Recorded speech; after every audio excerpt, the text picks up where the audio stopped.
Hello students, मैं रवि कश्यप और स्वागत करता हूं आपका कॉमर्स विद रवि कश्यप में। स्टूडेंट्स, आज जो हम डिस्कस करेंगे वो इकोनॉमिक्स डिस्कस करेंगे 11th क्लास की, जिसमें हम डिस्कस करेंगे आज का चैप्टर एम्प्लॉयमेंट और अनएम्प्लॉयमेंट, जिसे हिंदी में कहते हैं रोजगार और बेरोजगारी।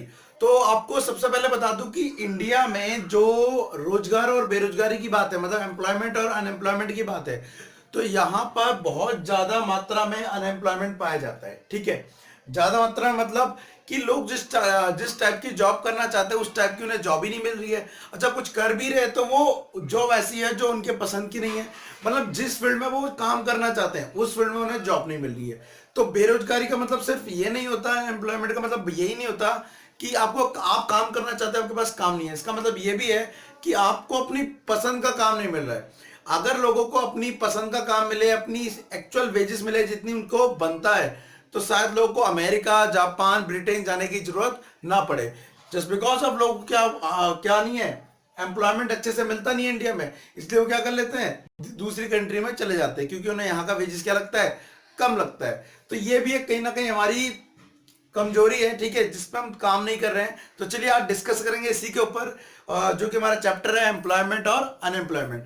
तो सबसे पहले इसके अंदर जो स्टार्टिंग क्वेश्चन आता है वो आता है हु इज वर्कर।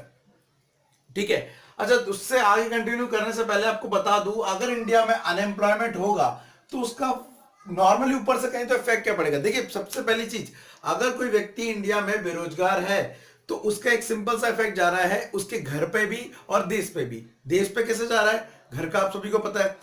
अगर किसी देश की जो मैन पावर है, मतलब लोग हैं, वो खाली बैठे हुए हैं, तो एक तो वो प्रोडक्शन कम कर रहा है, ठीक है, मतलब प्रोडक्शन देश का कम होगा। दूसरा, हमारी जो पर कैपिटल जीडीपी निकलेगा वो भी क्या निकल के आएगा, कम निकल गया है। तो मतलब सिंपल सी बात है, ये एक बैकवर्डनेस को शो करता है अनएम्प्लॉयमेंट। तो हम यहाँ पे डिस्कस कर रहे हैं सबसे पहले हु इज वर्कर।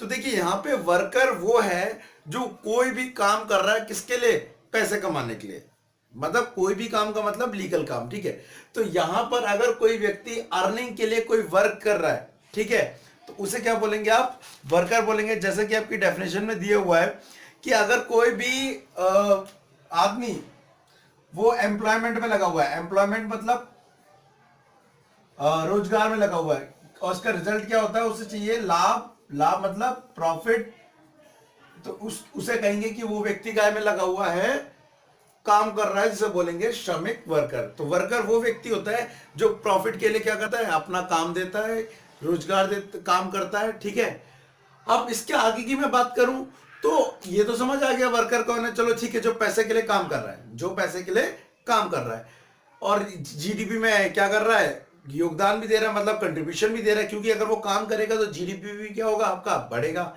लेकिन अब बात करते हैं कि वर्कर कितने टाइप्स के होते हैं। तो यहां पे मैं आपको एक चार्ट बना के दिखाता हूं कि वर्कर कितने टाइप्स के होते हैं। तो टाइप्स ऑफ वर्कर लिख सकते हैं हम यहां पे, देखिए, हो गया। अब सबसे पहले इसको हम आगे कंटिन्यू करने से पहले बता दें कि यहां पर वर्कर को श्रमिक बोलेंगे, ठीक है, जिसको टू कैटेगरी में डिवाइड कर सकते हैं। टू कैटेगरी कौन कौन सी हैं, एक वो जो क्या करते हैं, खुद का काम करते हैं, और एक जो दूसरों के लिए काम करते हैं। तो जो लोग खुद का काम करते हैं उन्हें बोलते हैं सेल्फ एम्प्लॉयड, सेल्फ एम्प्लॉयड, ठीक है, स्वरोजगार। और जो दूसरों के लिए काम करते हैं उसको यहां पर बोले जाते हैं कि normally hard worker. Hard worker का मतलब है भाड़े के मजदूर। तो हायर्ड वर्कर, भाड़े के मजदूर। भाड़े के मजदूर का मतलब है आपने किसी को रखा है काम पर, सैलरी आप देंगे, काम आप बताएंगे, वो करेगा बस। ठीक है, तो पहली चीज अगर हम इनकी बात करें डिफरेंस की, तो सेल्फ एम्प्लॉयड वो होते हैं जिनका खुद का काम होता है। जैसे कि एग्जांपल लेना चाहेंगे, डॉक्टर का अपना खुद का काम है, टीचर का आपका अपना खुद का काम है, जो किसान हो गया उसका अपना खुद का काम है। तो ये लोग हैं अपने ऊपर डिपेंड, ये किसी के लिए काम नहीं करते। तो ये हो गए सेल्फ एम्प्लॉयड। और हार्ड वर्कर वो होते हैं जो किसी और के लिए काम कर रहे हैं, ठीक है, जिनको हायर करा गया है। अब हार्ड वर्कर दो कैटेगरी में हम इसको बांट सकते हैं। जिनको हमने हायर किया है वो दो तरह के हो सकते हैं, या तो फिक्स है मतलब उनकी जॉब जो है परमानेंट है, और एक है जिनकी परमानेंट नहीं है, उन्हें कभी कभी काम मिलता है। तो यहां पर उनको बोल रहे हैं हम यहां पर कि एक वो वर्कर है जो फिक्स्ड है, तो उनके लिए वर्ड यूज करा गया रेगुलर वर्कर, रेगुलर वर्कर। और जो इन्हें कभी कभी काम मिलता है उन्हें बोलते हैं casual worker, casual worker. Regular worker को यहां पर बोलेंगे नियमित मजदूर,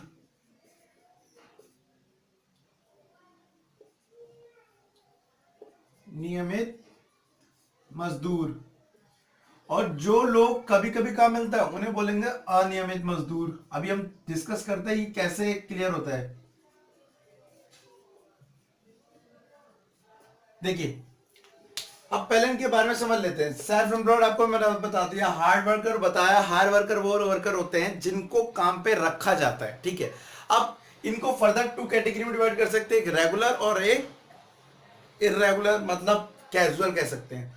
तो रेगुलर और इरेगुलर मतलब कैजुअल किस बेस पे डिफरेंस किया जाता है, तो आपको बता दूं, जिनके काम करने के घंटे फिक्स होते हैं, ठीक है, जिनकी इनकम एक तरह से फिक्स होती है, जिनको मतलब और भी सामाजिक सुरक्षाएं मिलती हैं। सामाजिक सुरक्षाएं का मतलब सोशल स्कीम के तहत कई सारे बेनिफिट मिलते हैं, जैसे पीएफ हो गया, ग्रेचुइटी हो गया, रिटायरमेंट के बेनिफिट मिलते हैं। तो वो जो जिनका मतलब फिक्स है सब कुछ, ठीक है, एक तरह से मैं कह सकता हूं गवर्नमेंट जॉब और सम प्राइवेट जॉब्स वो आते हैं रेगुलर वर्कर के अंतर्गत, लेकिन इसके अंडर आते हैं। लेकिन कैजुअल वर्कर जिनकी काम करने के घंटे फिक्स नहीं है, जिनकी सैलरी फिक्स नहीं है, जिनको रिटायरमेंट पे कुछ एक्स्ट्रा नहीं मिलेगा, तो वो सारे वर्कर क्या कहलाते हैं यहाँ पर, कैजुअल वर्कर।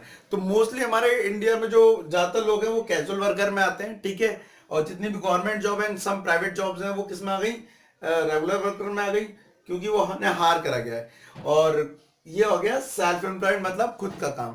तो ज्यादा अच्छा ये वाला है, खुद का काम करो, जब मर्जी चालू करो, जब मर्जी बंद करो। वैसे हम डिस्कस करें कि टाइप्स कितने होते हैं। तो ये हो गया।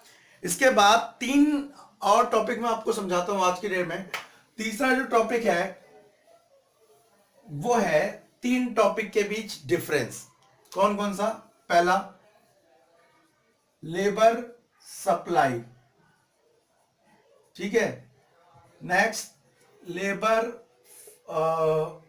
Force, and last work force, ठीक है। इसको बोलेंगे लेबर सप्लाई को श्रम आपूर्ति, इसे बोलेंगे श्रम बल, और इसे बोलेंगे कार्यबल, ठीक है। हमारे पास तीन टॉपिक है यहां पर, श्रम बल, सॉरी श्रम आपूर्ति, श्रम बल, कार्यबल, लेबर सप्लाई, लेबर फोर्स और वर्क फोर्स। अब इसको समझाने के लिए मैं आपको बताऊं कि मान लेते हैं हमारे पास 10 लोग हैं, ठीक है। वैसे तो पूरे इंडिया की बात हो रही है, तो हमारे पास जो 10 लोग हैं, ठीक है, उन या 8 लोग कर लेते हैं।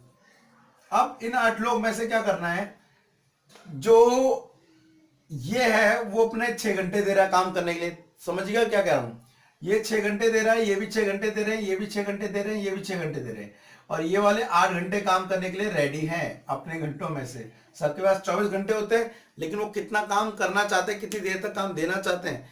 तो इनने बोला 6 और ने बोला 8। तो अगर बात करें टोटल कितना हो गया, यहां पे हो गया आपका 24 आवर, और यहां की बात करें 32, तो 6 और 56 आवर। तो आप कह सकते हैं यहां पे 56 घंटे हमारे पास क्या है, श्रम आपूर्ति है, लेबर आपूर्ति है। तो बेसिकली ऊपर से समझ आया कि लोग कितनी देर काम करना चाहते हैं, कितना काम देना चाहते हैं, अपने घंटे देना चाहते हैं, वो क्या कहलाता है, लेबर सप्लाई, श्रम आपूर्ति। एग्जाम्पल आपके सामने, ठीक है, कि लोग अपने घंटों में से कितने घंटे आपके लिए देना चाहते हैं। अब मैं बात करूं यहां पर, तो लेबर फोर्स के अंदर ये सारे लोग क्या है, जॉब करना चाहते हैं। ये सारे लोग क्या करना चाहते हैं, जॉब करना चाहते हैं। तो ये हमारा कहलाएगा लेबर फोर्स। मैंने अभी क्या बोला, ये सारे लोग जॉब करना चाहते हैं, इसका मतलब सबके पास जॉब नहीं है। इनमें से जो जॉब कर रहे हैं वो खाली ये नीचे के 4 कर रहे हैं, ऊपर के 4 नहीं कर रहे हैं। तो आप कह सकते हैं कि यहां पे कार्यबल के अंदर खाली ये आएंगे, कार्यबल मतलब वर्कफोर्स, जो एक्चुअली वर्क। और जो ये वाले हैं ये हो गए। अब अभी नीचे कवाड़ी की भी आवाज आ रही होगी, वो किस में आ गए भाई, वो सेल्फ एम्प्लॉयड में आ गए। और चलो कोई नहीं। और श्रम पूर्ति उनकी क्या होती है, ज्यादा होती है, ज्यादा देर तक काम करना चाहते हैं। चलिए कोई नहीं, यहाँ पे आते हैं वापस। तो मैं बोल रहा था वर्क फोर्स, वर्क फोर्स के अंदर मैं बोल रहा हूँ जो एक्चुअली में वर्क कर रहे हैं, जो एक्चुअल में काम कर रहे हैं। और जो वांट टू वर्क मतलब